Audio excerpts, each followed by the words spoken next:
to share just a few more reflections on their time together and the things they learned and dreamed and served in their time away.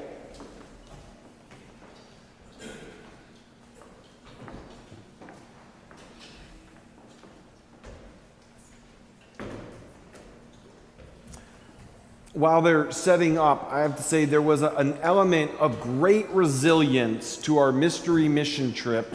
It is a mystery, and normally it's only a mystery to the participants, but 2 different sites canceled on Christine in the planning stage, and Christine and Matthew had to find a third, final site with very little time left. And then, if you caught Sarah's thing, their trip got cut short.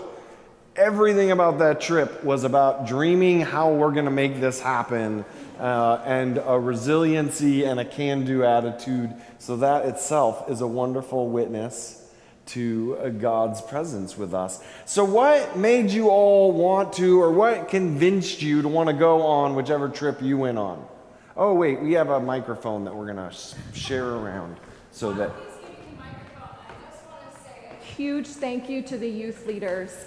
I had Sean Kinney and Matthew Erdley with me on Triennium, and then I had Matthew with me on Mystery Mission Trip, and Bailey and Hannah helped in the planning stages and also got all of our group texts the entire time. So even when we were texting at 4 in the morning, we got on the plane, they were getting those messages.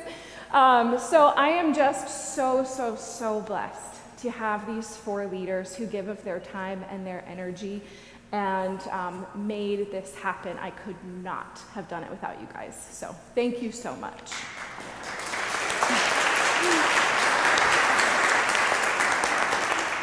So Brendan, what convinced you wanted to go? I was excited to meet other people from other congregations, just to, I guess, get a different taste of how people lived out their lives throughout the country. Yeah, awesome. Send that down. I decided to go because my friends were already going, so I could create more lasting memories with them. Nice. I wanted to go because I really wanted to help people. Nice, beautiful. Thank you.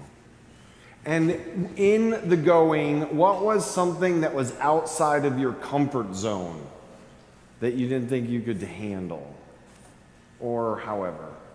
Okay, it's not that I didn't think I could handle it, but I'm sort of shy, and there was a lot of people at Training, so it was difficult to continue talking to all the different people. I was a little astonished at how many people were there too, because you were around 3,000 other people every single day. No, 2,000? It was in the thousands, somewhere in there. But it was a lot of people to be around every single day, and you did almost everything with them. Anything else that kind of stretched comfort zones? When we were helping people take their carts to their cars, and whether we could or couldn't speak their languages, it was kind of scary in a way.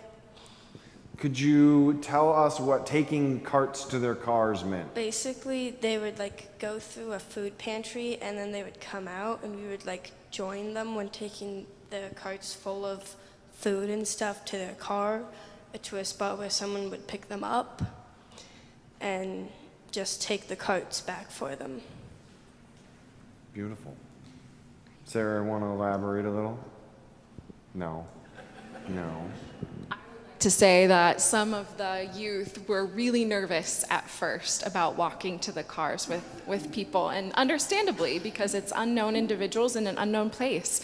But I was so proud to watch you guys get comfortable and then finally say to me, I want to do the next one by myself. So we had eyes, don't worry, we had eyes. But it was so meaningful to watch that happen and watch you guys grow that way.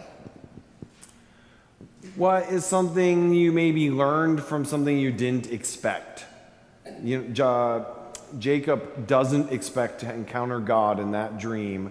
What is something you didn't expect that then ended up being really cool or that you learned? It was really, at first when Christine said that we were going to the grotto, I didn't think it would be that fun.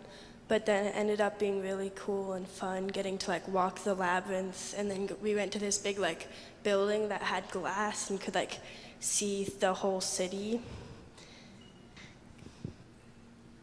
So I always knew there was going to be a worship service part of Triennium, but I didn't know what to expect it would be like. But when we got there, it just felt very connected to the thousands of other people sitting there and singing the songs together and listening to other people give their testimonies was really cool, and obviously felt a big presence of God there. I didn't expect that the level of just popularity the pins would have. All of these, for example, that's how you would start a conversation with a new person. You would just go up to them and go pin? So can you explain to the folks who don't familiar with Triennium what the pins are about? Basically, every delegation or just group of churches, they would have their own customized pin. For example, we were the little potatoes that said Idaho on it. Yeah. And then you were trying to trade the 50 or so Idaho potato pins you came with for other people's pins, so you ended up with an eclectic... Yeah, it's safe to say we used all of our pins. Yeah, Even nice. in the airport. And what was that? Even in the airport, we were still trading pins. You were still trading pins, even in the airport. Nice. Something else that you think someone out here might want to know, or something that you would encourage them to do that maybe you learned on the trip or experienced on the trip?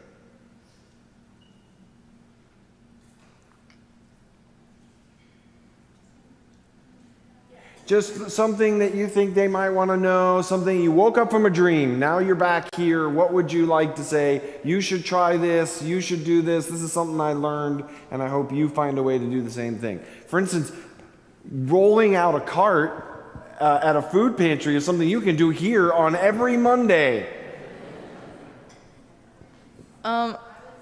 Try going to a different church just to see the experience, because I think the different speakers that we had really opened up different perspectives on the faith. And then come back.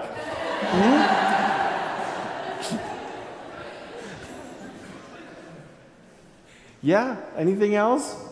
Or what was a God sighting? Or what was a fun dream you're going to hold on to? A fun dream. A dream. You were dreaming, as if we were dreaming.